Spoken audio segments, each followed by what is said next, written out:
Greetings and welcome to the Recombobulation Area. Thank you for joining us. My name is Dan Shafer. I am the founding editor of the Recombobulation Area. And before we kick things off with today's guest, I want to mention our upcoming live podcast event, which has been rescheduled for Thursday, May 7th at Anodyne Coffee in Walker's Point. We had planned to have this event on Milwaukee Day, April 14th, but there was a tornado warning right before the event, so we decided to postpone that one.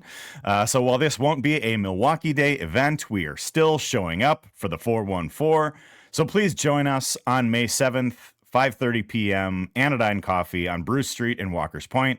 It is free to attend. It is a family-friendly event, and it's going to be a great time. We hope to see you all there. And one of the guests that we have for that podcast is also our guest for today's episode, and that is Angela Lang, the co-executive director of Black Leaders Organizing for Communities and an award-winning contributor here at the Recombobulation Area. Angela, thank you for joining us. So good to see you. Of course, always. Thanks for having me. So for this episode, Angela and I are going to be talking about a whole bunch of different topics. And a way we use to do that is a format that we call 3 headlines. We've done this a couple times before, but if this is your first time hearing one of these episodes, we each bring 3 headlines or topics to discuss. They can be about anything happening in the news, but at least one of them has to be a Milwaukee story. So we haven't shown these to each other in advance, so you're getting some genuine reactions here. So let's get into it. Angela, you want to start us off with your first headline for the episode here? I will. I'm going to start boring, but I think there's a lot to unpack here. I want to talk infrastructure. You've come to the right place. Like, says no one ever, but I'm like, Dan will appreciate this. So, we had to postpone our event, which very excited for it coming up and actually being able to do it.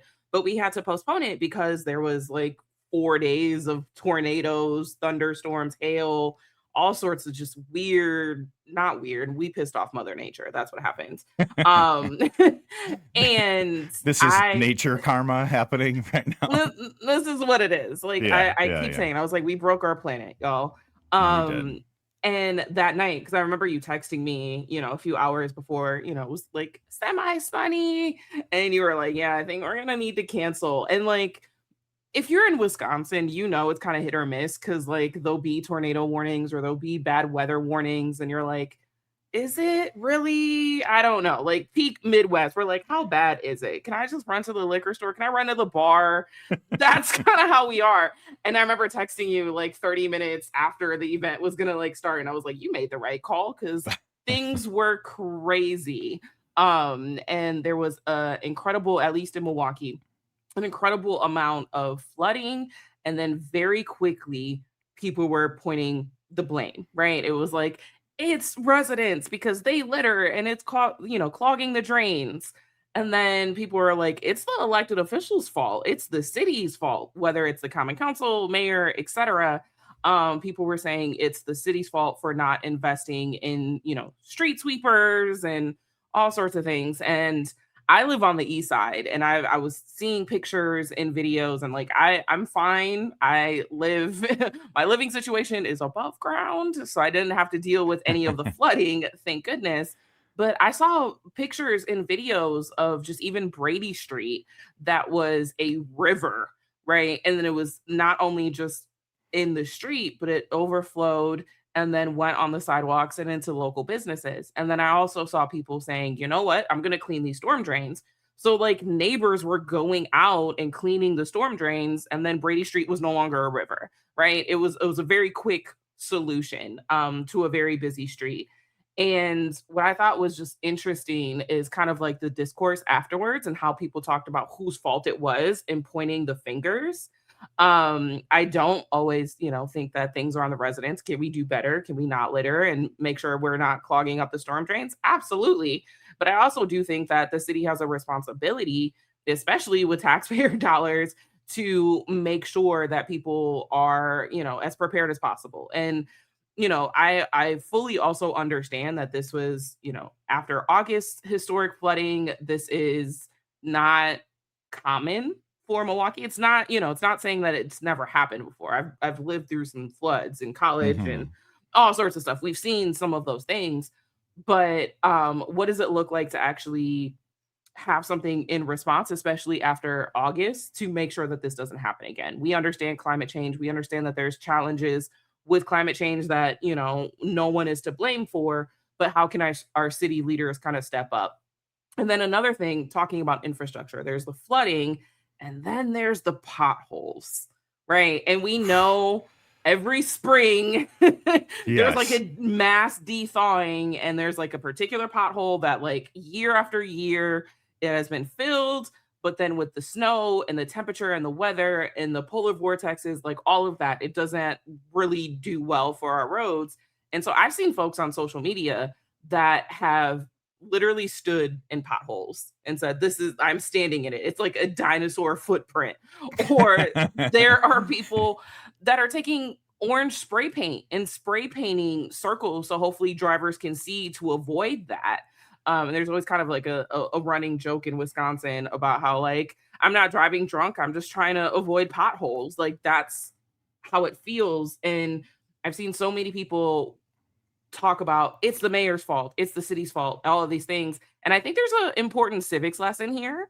I think also there's something for us like weirdo politico folks to observe of that while people may not know the intricacies of how the city works or the Department of Public Works or the Common Council and the mayor, people immediately are just going to the first thing that they identify and they said this is the mayor's fault, this is the city's fault. And I think it's an interesting conversation, I think, about civics, but also how people are compelled to be active and maybe potentially vote in the future, and maybe things like potholes and infrastructure.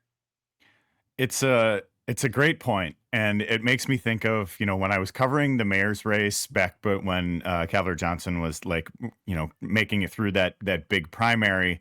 I had this conversation with Jeremy Janine and just about like, hey, what do you think is going to happen in this primary? What are you expecting for these next couple months? And he's just like, well, if we get a big snowstorm while Johnson is the interim mayor, maybe a lot's going to ride on that, right? Because everybody's going, even if it is like, a certain department, or in this case, it's like, I think you could talk about the role of MMSD in all of this, right? For flooding and the deep tunnel and so many different intricacies that are involved with that. But people are just going to point fingers at the mayor because that's the person that's in charge of the city. That's inevitably going to be the person that we go to on this kind of thing. And it is, I'm sure every entity can shoulder some level of blame here, right? So I think there's, you could talk about, I don't know, the state government spending multiple billions of dollars widening a highway while we have potholes everywhere in the city of Milwaukee, including many of which are state highways that go through the city of Milwaukee, places like Capitol Drive, places like Fond du Lac Avenue, that, I think that people will look to. It's just like, oh, these streets are in horrible condition. What is the city doing about it? Well, it's a state highway. So like the city has no jurisdiction over doing any of this kind of thing too. So there is that, kind of wonky dance of it all. But, as a smart Democrat once described to me, it's just like, if it takes three sentences to explain it, you're already losing. So there's certainly that aspect of it too. But I do think it's an opportunity as well to, share some of these details and get a better understanding of how these things work in these situations, things like the deep tunnel, and what MMSD does on a day-to-day basis to mitigate floods. And I think, one of the things that I was hearing from environmental activists when I was reporting my highway series, which was 5 years ago now. I'm feeling old saying that story was 5 years ago now. Wow, that's crazy. I know. So they were saying that like the climate crisis that we're going to be facing in Milwaukee will be increased rainfall and more flooding, because like at the time I was reporting that, they were just like, hey, 3 of the 5 highest rainfall years in the history of the city of Milwaukee, going back to the 1800s when they were tracking it, were 2018, 2019, and 2020. And so I have to imagine we're on track to match some of those numbers this year with the April that we've had in the city of Milwaukee with some of the ridiculous rainfall. And I mean, there's still places in the city where there's like pools of water. Like I drive by Washington Park all the time, and there's like at the bottom of what people often use as like a sledding hill there's just like a giant pond. It's just like a big duck pond now. And so like it's just, I think we're gonna have to recognize that yes, Milwaukee is going to be more of a climate haven compared to a lot of other places on the coasts or near, places where there are wildfires or whatever it might be. But our crisis is going to be increased rainfall, and we have to like take that to heart and recognize what that's going to do to our infrastructure and how we should respond to that from like a public policy standpoint. There's always kind of like the running joke of like the big mass snowfall when people are on social media and they're shoveling and they're like, we don't have hurricanes, we don't have crocodiles, we don't have earthquakes, right? Right. But also at the same time, we have our own unique challenges. But like, I personally am like, I'd much rather deal with our challenges of like flooding, but also having access to fresh water and being able to not live somewhere where the ground moves. Like, makes me feel good. Yep. Yeah, but a lot of people having to take some time to dry out their basements over the past couple weeks in Milwaukee. That's for sure. Yeah, and people are looking, people are frustrated, especially Yeah. after last August when this was like I was watching the nonstop coverage of, all week of every day there was like a different tornado event or something like that. And people, were traumatized and kind of triggered because some folks who've had their basements flooded in the last couple weeks have also had their basements flooded in August and are like, okay, who can I yell at? Who can I blame? Yeah. And Yeah. quite frankly, like I understand. Like I am not in that situation, but I get it when people are frustrated. People want answers. Yep. One story though too with that. So you mentioned the storm drains that people were working to clear out and all of that. So I live on the west side of Milwaukee in the Washington Heights neighborhood, and in our neighborhood there was that Milwaukee Day flooding day. There was or maybe it was the day after, but there was on the corner of Hawley and Valete, which is a fairly busy intersection. That whole intersection flooded. And I've been living on this side of town for more than 7 years now, and I'd never seen anything like that with that type of flood. And a lot of it was, I think that, so it was Wednesday. So I was talking to people about this. Tuesday, we get like the tornado warning, all of the, branches and whatever blowing off trees. We got all this debris all over the street. The next day, it rains like crazy, and all of that debris gets sucked into the storm drains. And shout out to so many people across the city who've been taking the time to clear those storm drains, because we had somebody at every corner on Hawley and Valete with like a rake or a shovel or whatever, clearing those storm drains. And once they got cleared, it was like pulling the plug in the bathtub when everything just kind of is able to drain out, just like you were talking about on Brady Street or whatever too. So I've become like vigilant storm drain guy on my block where I'll just like walk up and down and clear them all after my kids go to bed. And so there is that like other thing out there called Adopt a Drain. Have you heard about this? Yes. Yeah. Where you can sign up to like pledge that you will take care of this drain. But I think it is another cool Milwaukee story that people do really step up in these moments. And helping cars that are stuck in the water, helping people clear these storm drains and really helping out their neighbors. So shout out to everybody who was doing that work over the last couple of weeks. For sure. Yeah. All right. Let's see. I'll have my next headline here, and it connects to your latest column.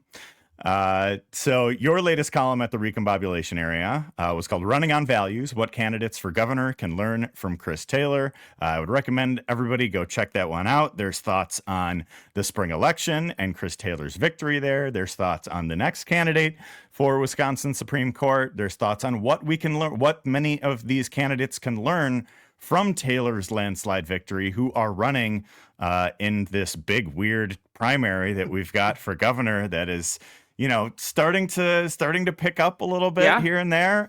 Now that we're through the spring election, I think maybe some folks were, keeping things quiet and just like, okay, let's not distract from Chris Taylor. Let's make sure she gets over the finish line. And she sure did. But today, The headline from the Milwaukee Journal-Sentinel: appeals judge Pedro Colon joins the 2027 race for Wisconsin Supreme Court. He is the second candidate to announce here. Lindsey Brunette announced a couple weeks ago, and we are. And this race will be for the 2027 state Supreme Court race in the April spring election. That will be an open seat because right-wing Justice Annette Ziegler is not seeking another 10-year term on the court. She's been on the court for 20 years now, so that is pretty expected. But as we've seen, liberals have been on quite the winning streak with these races, winning 4 in a row now. Every race since 2020 now have a 5-2 majority on the court. This will give them an opportunity to widen that majority to 6-1. And even that 6-1 is like 6 to Hagedorn, because Hagedorn was, when it was a conservative majority court, he was the swing vote. He sided with liberals on a number of key cases, like, ones about, basic democracy and deciding whether the 2020 election was overturned. There were a couple of other COVID cases that he sided with liberals on as well. So he is not exactly the type of, far-right justice that we've seen from the likes of Rebecca Bradley or Annette Ziegler or some of these other folks. So the court has really transformed dramatically, and now we have multiple candidates who, just a couple weeks, less than a month after the spring election, we've already got 2 candidates running for the race a year from now. And so I know you have some thoughts on the candidates in general, but I for one, I think, when Clark County Circuit Court Judge Lindsey Brunette announced a couple weeks ago or whatever it was now, it just seemed to me like the liberal candidate for Wisconsin Supreme Court factory just rolls on, and they're just ready to compete and win again with these. And, we might have a primary this time, unlike the last couple races where Chris Taylor and Susan Crawford won. But, there was a primary in 2023 that Janet Protasiewicz won.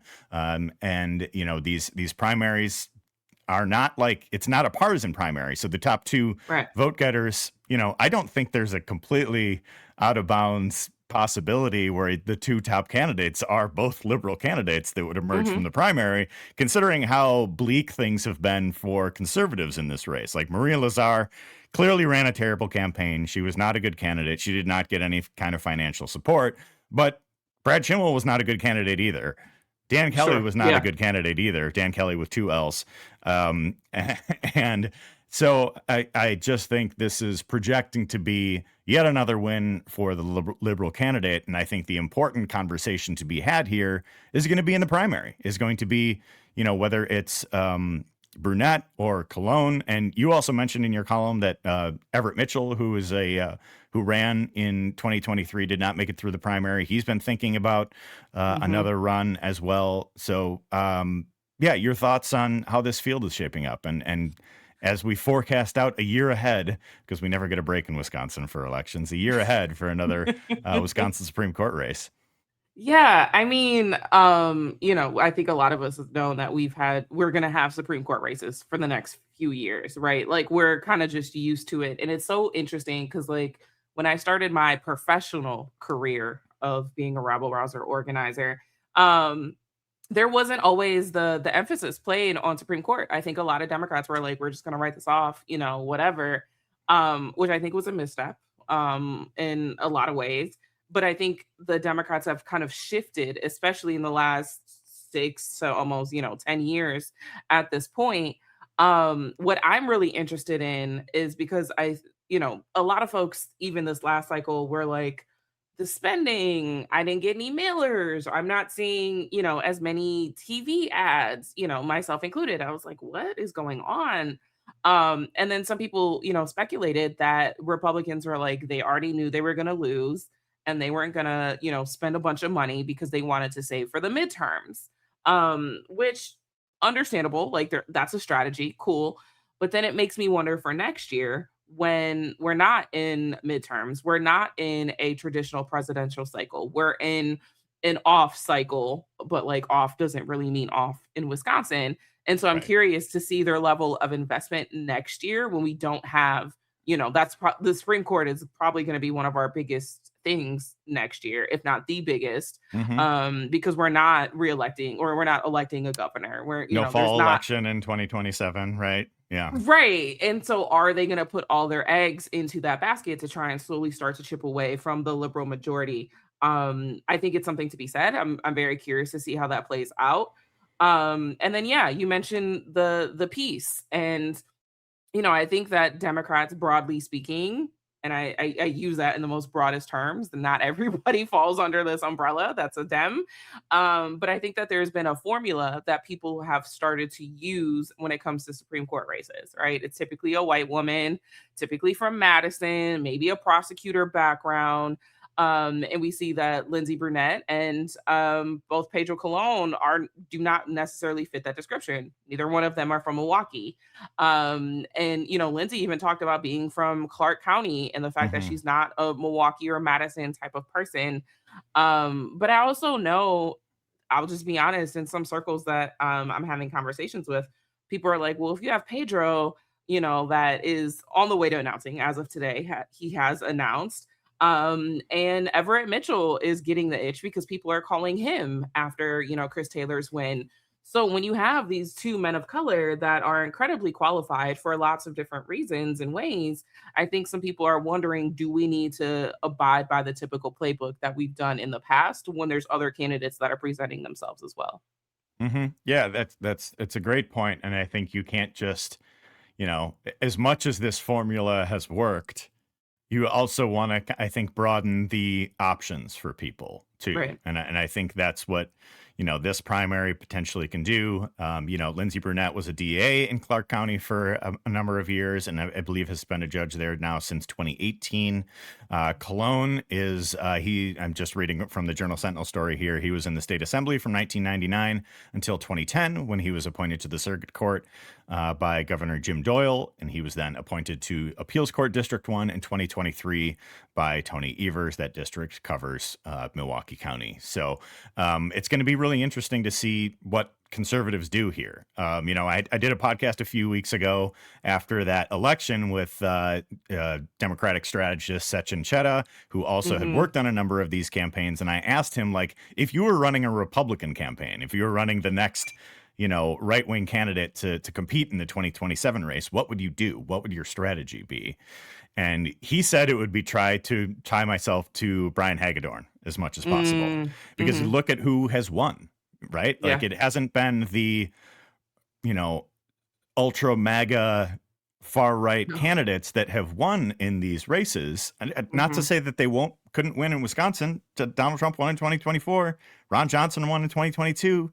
Like, those candidates can win in statewide races, but it has not worked for these lower turnout spring election races. And I think it goes to reflect how the electorate has changed in the years under Trump. Like, the people who are going to show up in every election, school board, city council, state Supreme Court, whatever it is, those folks used to be Republicans. Yep. Now they're Democrats. Now it is, Hillary Clinton, Joe Biden, Kamala Harris Democrats who are going to show up in every single chance that you let them vote against Trump, really, even just as a proxy for that, but also just people who are incredibly engaged and in these, like, every election cycle races. And Republicans now, I've referred to the Trump coalition as pro wrestling Republicans, folks who are not engaged on every election, who are maybe not even going to vote for somebody other than Trump on the ballot. I mean, we saw some of that in the 2024 race when Eric Hovde didn't get as many votes as Donald Trump, right? So I think you have some folks who are only going to turn out for Trump or only going to turn out in these high turnout races. And in the state Supreme Court, and, we'll see for the midterms, there might be a sweet spot there for Democratic turnout in these two. But this is, we've got, I think, 5 years in a row of a state Supreme Court race in the spring. We had one last year. We had one this year. We'll have one for the next 3 years. It's a lot. It's a lot. We do not get a break here in Wisconsin. But let's move on. Let's move on to our next one. We're 24 minutes in and we've covered 2 topics so far. Okay. Yep. Okay. Like I said, I was gonna start boring, and then we're gonna ease into some of the stuff. So the second topic that I have is a follow-up to Salah Sassour's kind of detention from ICE. So for folks that don't know, Salah Sassour has he's been part of the Islamic Society of Milwaukee, is huge in his community, has been very active and very vocal about Palestinian rights, and has been living in this country for 30 plus years legally, and then suddenly was detained at the end of March. And a bit of an update, there have been protests, people have been talking about freedom of speech and concerns about what does it look like to speak out against Palestine, and then are you going to get detained? He's currently being held in Indiana, in a detention center there. And the other day, Congresswoman Gwen Moore actually went to go visit him for a wellness check, and there he talked about how he was concerned about his mother, who he's the primary caregiver to. People have said that he's also had his own health challenges that are not being addressed in detention. And so I wanted to bring this up because I think some folks, heard about it. There has been, news coverage, there's been petitions, there's been actions, there's been rallies and protests. I was at one a few weeks ago where my state senator, Chris Larson, was there, and he kind of read a letter on behalf of the Milwaukee delegation. So it wasn't just him. And I think this is a huge concern. And I think, when we're talking and zooming out around the impacts of this current, Trump administration, we're seeing people being snatched off the streets. We're seeing folks being retaliated against just because, they're speaking. There's organizations, thank goodness not us, knock on wood. There's organizations that have been put on lists because they're pro-democracy organizations, but the Trump administration has labeled them domestic terrorists. And so I think it's a broader conversation about freedom of speech. And I think we can talk about the Correspondents' Dinner and what happened there, and understanding that that is supposed to be a event to celebrate journalists and not just journalists, but like the concept of freedom of speech. But then also at the same time, people are detained for their freedom of speech. And this is something that I think Republicans for years were always, using as a flagship of kind of like, this is why, and a justification for me to say things that are maybe hateful because they hid behind the First Amendment. But now when you have people that are exercising their freedom of speech, they're kind of nowhere to be found. And I think that's a huge double standard. And I think it's also a challenge. And I think it sends a bit of a chill. I'm not saying that people are going to stop doing what they're doing, but it does send a bit of a chill if you're an activist or organizer of, what am I saying publicly? And is it going to be, am I going to be retaliated against? Am I going to be targeted? And I think it's a broader conversation about what it means right now to be outspoken, especially as an activist or organizer. And especially on that issue too. I Yeah. mean, the issue of what's happening in Gaza, and the issue of, we saw a lot of the pro-Palestine protests. And I think the Trump administration's approach has been pretty awful Yeah. when it comes to so many of these issues. I think it does raise a lot of free speech concerns. And I think, the people can talk about like the Trump administration's approach to free speech and whatnot. It's not just Jimmy Kimmel, right? It's not just Right. the Right. high Right. profile stuff that happens in, kind of more, mainstream or legacy media and stuff like that. It is instances like this as well, and instances for protesters or immigrants or so many different folks that have to approach this issue a little bit differently than maybe like the host of a late night talk show might, right? Yeah. Yeah. And so, these things that don't necessarily get the same level of attention, I think certainly warrant further discussion, warrant more scrutiny when it comes to, just different First Amendment protections for people, and instances like this one where you have, clear violations happening. But it doesn't get the same type of characterization or headlines or whatever it might be. And so good on Congresswoman Gwen Moore for following on that. We will continue to monitor that case as it moves forward too, because I think it's a really important one. Yeah, for sure. All right, should I go next here? Yeah, what you got? All right. I have my next one is a Milwaukee story. Headline is from WUWM. The headline is Fatal Opioid Overdoses Decline in Milwaukee County. I think this is actually something we should be celebrating more. There's some really encouraging numbers out of Milwaukee County for the decrease in opioid overdose deaths. People talk about this as an issue in a lot of different ways.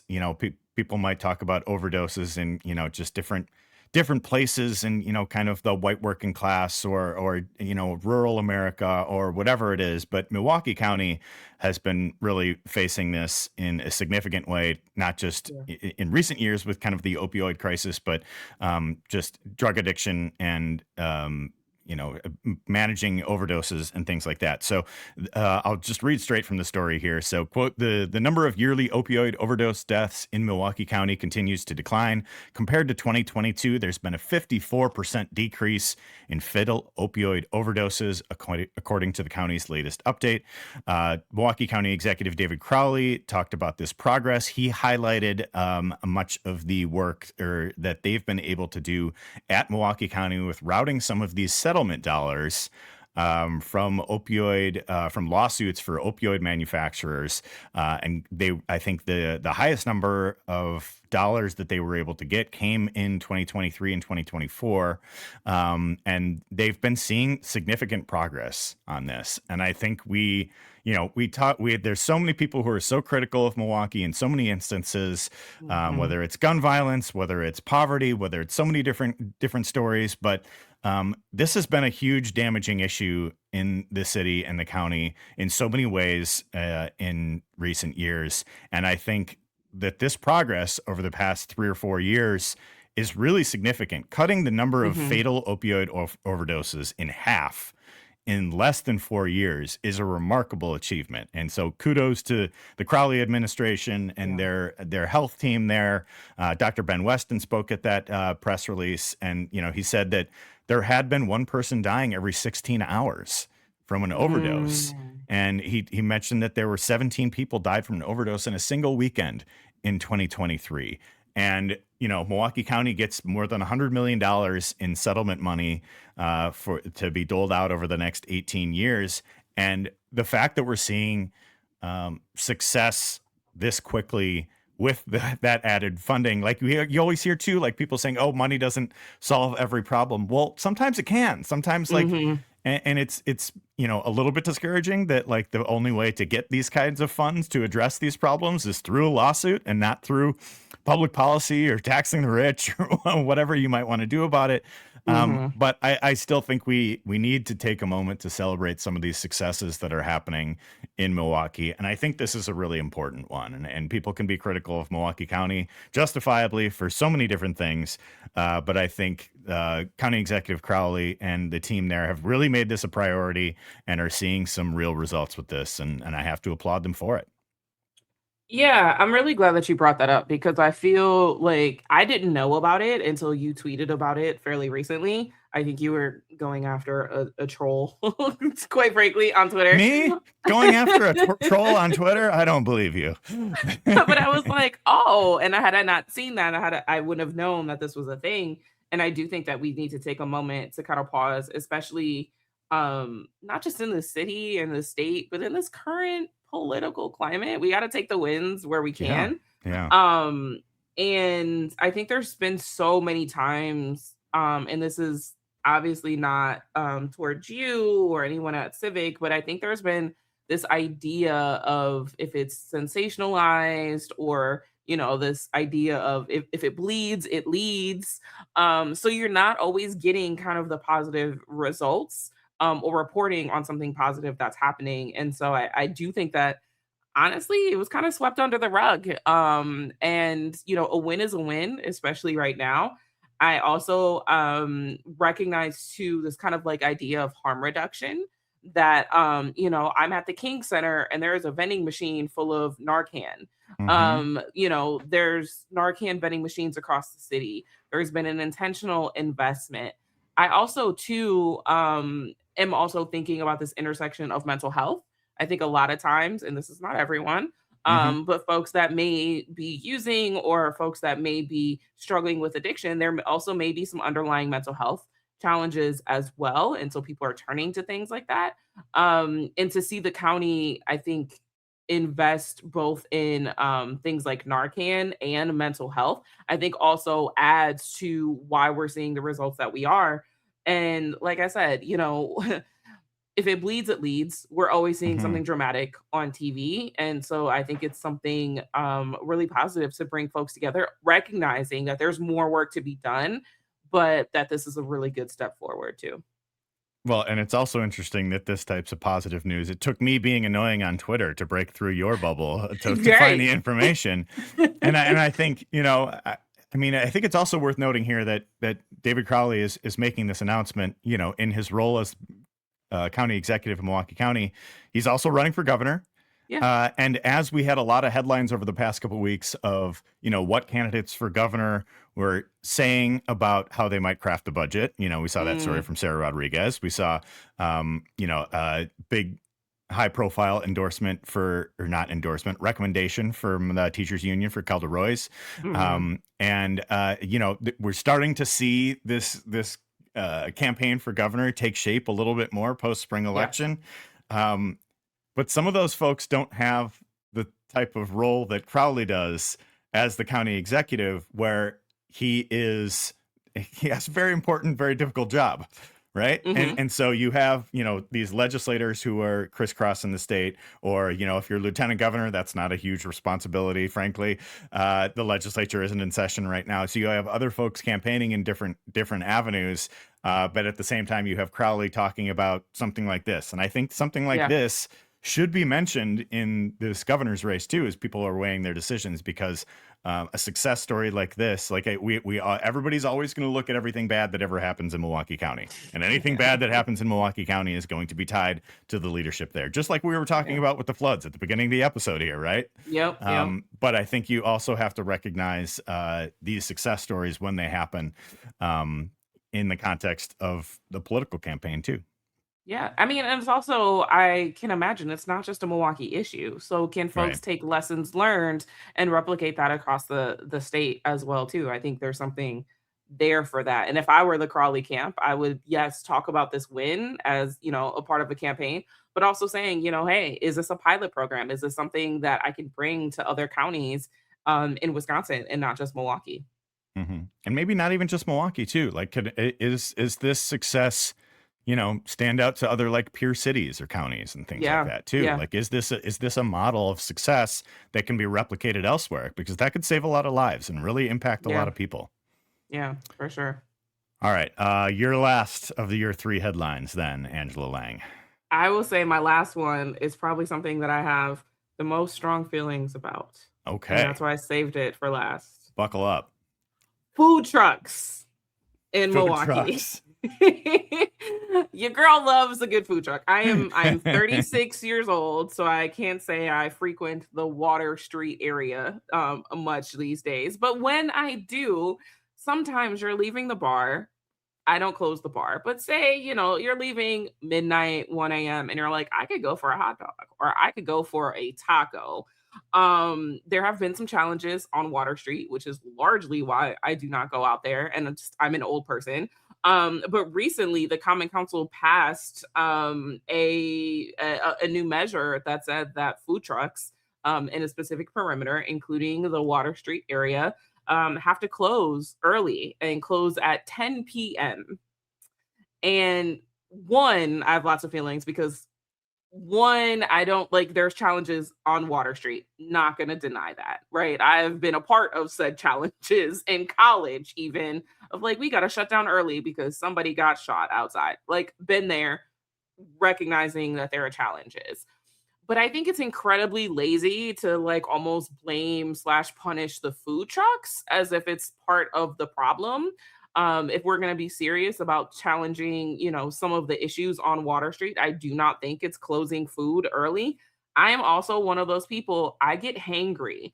I am more likely to stay out of shenanigans post bar if I have some food in my stomach. Give Same. me a taco, I'm fine. Give me a brat, I'm fine.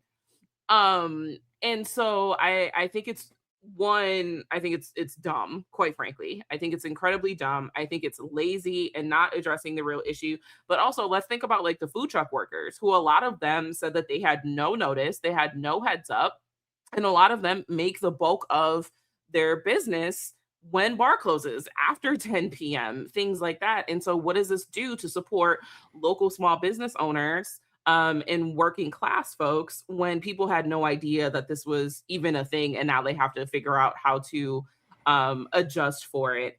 And I love Milwaukee. I love Milwaukee. We talk about how much we love Milwaukee. We're doing an event dedicated to Milwaukee. But let's be honest, like Milwaukee's downtown is very different from a lot of other big cities downtown. Sometimes food closes at 7 or 8 o'clock, right? There are people that are like, I'm a bartender and this is where I go get dinner at the end of the night. There's a lot of things that are not open after 10 p.m. And so people rely on these food trucks. So it's not just impacting the workers of said food trucks, it's also impacting, the people that work on Water Street or in the Deer District that after they get off are looking for food, especially if nothing else is open downtown. And so I think this was a huge misstep. I think it was stupid. And I think it was a lazy way of saying that you're addressing an issue that actually is not being addressed, quite frankly. I couldn't agree more. I think this is so. I'm just pulling up the Journal Sentinel headline because there was a story on this today. Downtown Milwaukee food trucks must close earlier. Owners say it's unfair. I don't get this one. I really don't get it. I guess there's a certain level of logic to just like we want fewer people outside on the street. Like if you're gonna be out, stay in the bar, whatever you're gonna do, go to a restaurant. I don't know.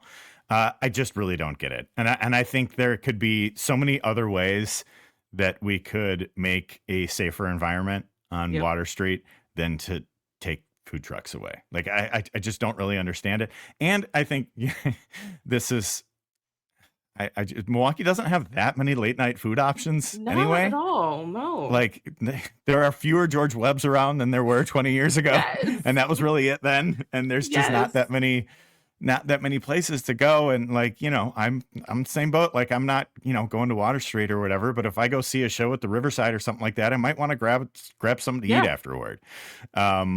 And I think that's probably the case for a lot of people. Like if you're going to a Bucks game, if you're going, to all sorts of different shows downtown, you might want to grab something to eat before you head home or whatever, right? We don't have that many options to do that in Milwaukee. Like there's, No. and so, to stop food sales at 10 p.m., like it just seems so misguided. It just seems like you could take different approaches to Water Street, block off the street from traffic. If you're worried about people being in the street, right? Like have more enforcement about gun related issues with people bringing guns to these establishments, bringing guns downtown in general. Have different approaches to that too. Have a more strict policy on bringing guns to certain places too. It just seems like this does not seem like the number one way that you could address this. And I feel for these business owners. I feel for the folks who are working at these food trucks and like having different options. And it just doesn't seem like the best approach at all. And I've seen, this is one of those issues that I've seen criticism from across the political spectrum. Like, I don't understand who is for this. Yeah.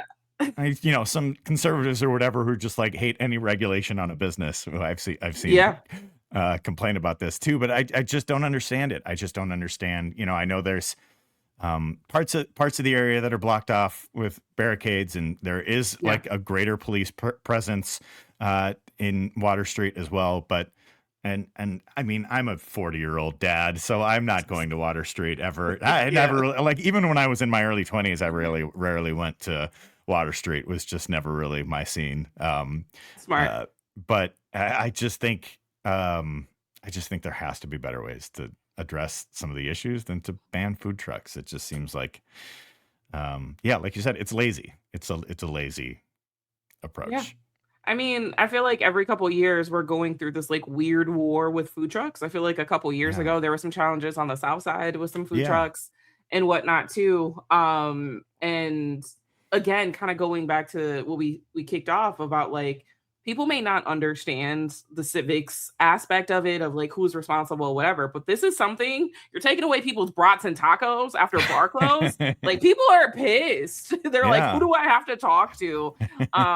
And so I'm very curious to see how this continues. Like, will there be a reversal of some sorts? Because it's always very fascinating, like, what gets the average like electorate involved, or like, I'm gonna email my person in a way that they maybe haven't before. And I'm seeing this between the floods and the potholes, and then now the food trucks. I feel like a lot of folks are like, I'm pissed at the city. Who do I call?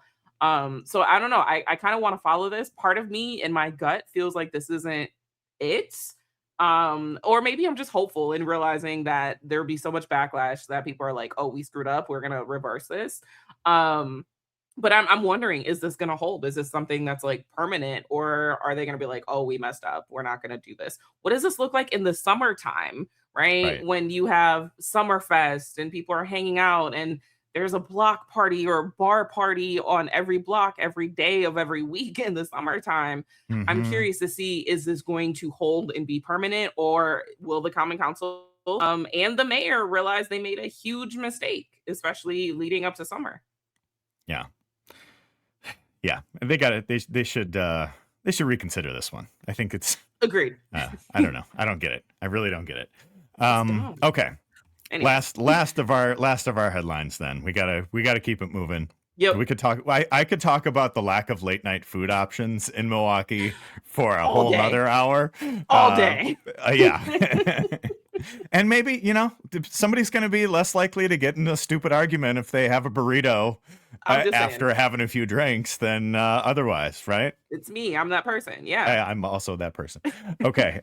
Give Angela and I a late night burrito. All right. Last headline for me then here. From WISN, official news broke over the weekend here. Peter Burgelis enters the U.S. House race looking to unseat Style. So Peter Burgelis is a member of the Milwaukee Common Council. He represents a district on the southwest side of the city. The city of Milwaukee is not in the first congressional district that is currently represented by Republican Congressman Brian Style, but that is technically not a hindrance from a legal standpoint from somebody who is not in the district running there. So Burgelis joins a field that, frankly, has really struggled to gain any kind of momentum. I believe there are 5 candidates that have declared before Burgelis did, and only one of them had raised more than $100,000 at this point in the race. Most of the folks had raised next to nothing. I think there's Mitchell Berman, the VA nurse, was the only candidate to really raise any notable sum of money. At the most recent reporting period, I believe, ended at within the last few weeks here. This has been a really difficult district for Democrats to find success. This is an area of the state in, kind of the very southeast corner. It has drifted a little bit more toward Republicans in recent years. Kenosha County has a Republican county executive. This district has become a little bit redder, but it's still a fairly close one. And it should be a competitive district. I don't think this is the way to make it competitive, though, is for somebody outside the district to be running there. And there are times where I have agreed with Burgelis over the years. There are times where I've been very frustrated with the approach that he's taken. There was one thing that was happening right in the thick of the 2024 election cycle where he decided to have the god awful flag debate again. I hate the flag debate so much, and he brought Me that up too. at like a really dumb time where you should have been just like working to get people to vote and talk about voting rights, and we're talking about the flag. And so and there have been other times, there's been other stories that have been critical of him as well. There were folks when he was on the county board that had critical things to say about the way he treated other county employees there, particularly women. And so I think, you know, when I wrote about his race in the Common Council a few years ago when he was running, it was like he was running against somebody who also had like a DUI and a domestic violence charge in his background. And so Sure. I was just like, okay, there are no good options here. Maybe Burgelis is the best of the bad options. But I just don't think it makes any sense to me at all to run in a different district. Like I just, and I don't understand what's happening in this district generally. Why is there no state senator, state representative, you know, somebody from the Kenosha County board or Racine County board or whatever it might be stepping up to run for this race? Like I don't think I think Style has been he's overperformed the top of the ticket, but he's not such a strong politician that he's never going to be vulnerable in a wave year. And if we're looking at a wave year, I mean, this could be possible. I mean, probably the biggest Democratic name in that district is Greta Neubauer. She's not going to leave the assembly that she's running the campaign committee for and looking to be the next speaker to go run for Congress. But there has to be somebody, and I think it's insulting to the voters of the 1st Congressional District for somebody who is not in the district to just jump out there with just a few months before the primary and say, hey, you know, vote for me. I'll maybe move there. Right? Like it's just really bizarre to me. And I just think this one misses the mark. Yeah, you know, I'll say one, let me preface my thoughts by saying I like Peter. I, you know, saw him recently, but I saw him on Upfront. And, you know, obviously the obvious question of like, you don't live in the district came up. And one of the things he said, that it felt like very much like a crafted, you know, prepped answer for the inevitable question of this.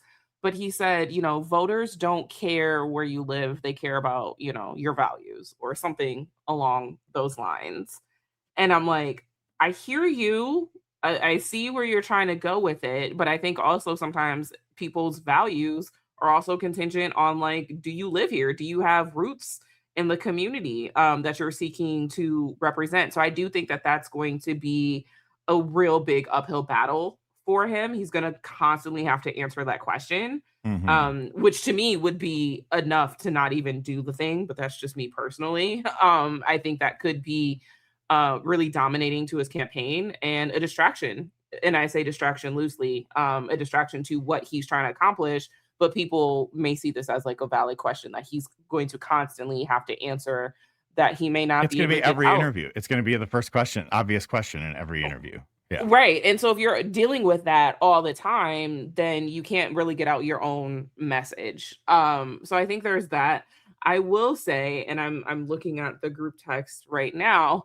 The one of the group chats I'm in, people several times have said, quote, who asked for this?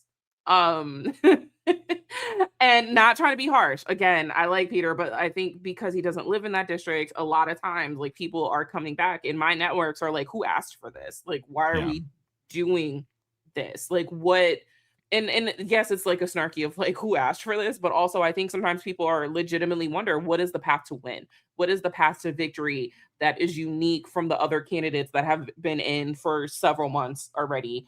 And I think he's going to have to answer for that. I'm not saying it's impossible, but I think that these are two really big uphill challenges of who asked for this. And by extension, you don't even go here. You know, Mean Girls quote, right? Like you don't even go here. I want my representatives to live in the places that I'm living, but that doesn't necessarily mean that it's insurmountable. Maybe some people are like, you know what? If there's a good candidate and they don't live here, maybe some people will overlook that. But I think that's up to the electorate. And I think that's going to be a huge thing to get over, quite frankly. Yep, I agree. And it's been a district that, again, Democrats have struggled here. Peter Barca ran 2 years ago. Frankly, did not think he ran a very good campaign. and got even less of the vote against Style than Ann Rowe, who did not have any backing from national Democrats a couple of years prior. But again, Style has continued to outrun the top of the ticket. And I'll mention one other thing about Brian Style here too, is that I have wondered for a while why he isn't going to get into the governor's race, or why he wouldn't take a look at a statewide run. We don't have that many open races for statewide office in Wisconsin. Like, would he run for Senate maybe in a couple of years when Ron Johnson's term is up? Perhaps. But, I was also thinking, like, would he be a formidable candidate for governor, considering he has, typically outrun the top of the ticket? Again, not somebody I'm going to agree with as a Republican, but he, has been a really successful fundraiser. He's outrun the top of the ticket. So with those types of fundamentals, you look and say, okay, could this person run for a statewide race? Well, he's not running for a statewide race. And I do wonder if there's potential reasons why. So there was a story by a journalist who used to work at Axios, who started this newsletter called Sources Say, and it is kind of a gossipy type blog about DC politics, but she's also kind of like, revealing some of the, a certain side of the way members of Congress operate that could be described as potentially scandalous, let's say, right?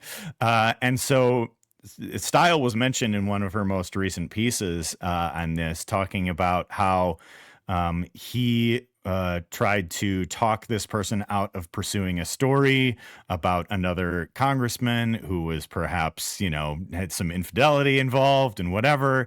And I guess Style is somebody that, that there are certain rumors swirling around when it comes to that as well, and saying, and I'll just read from the story here. It says, quote, "For a guy positioning himself as a neutral, concerned party, Style may have had his own reasons to keep things quiet. I've seen evidence of him sending late night drunk texts to Cassidy Hutchinson, who you may recall was a star witness in the January 6th committee hearings. Awkward enough that House Republicans moved an investigation off his committee because the conflict it created."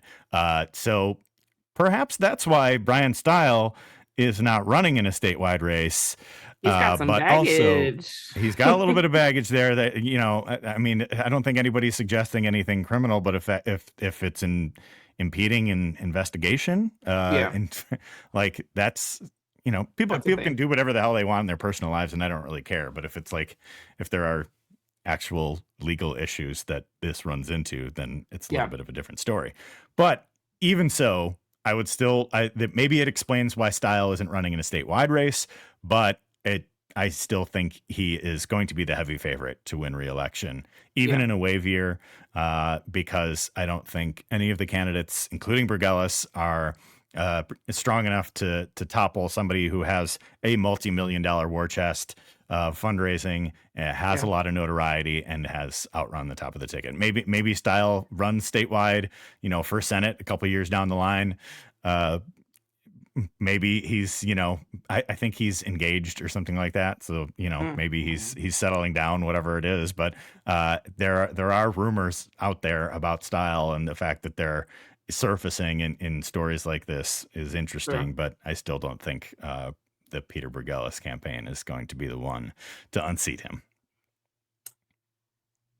Yeah. I don't know much about that district. I know it's a difficult district. I know people have tried in the past. But I also feel that, like, as you said, even kind of some of these little, nuggets or of baggage, I don't think that's enough to really tank him. I think it's enough to maybe create a ceiling for his own ambitions, but I don't think it's enough to tank a re-election.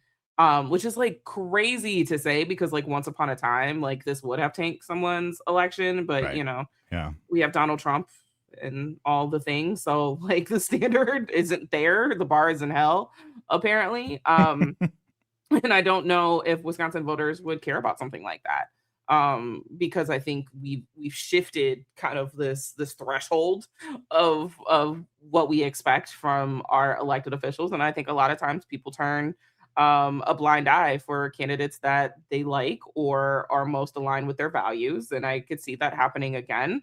But it's my understanding it's a tough district, and it's going to come with raising money. Who can get their name out there the most? Especially when Brian Style has the most name recognition currently. Yep. It'll be one to watch though, for sure. Yeah. And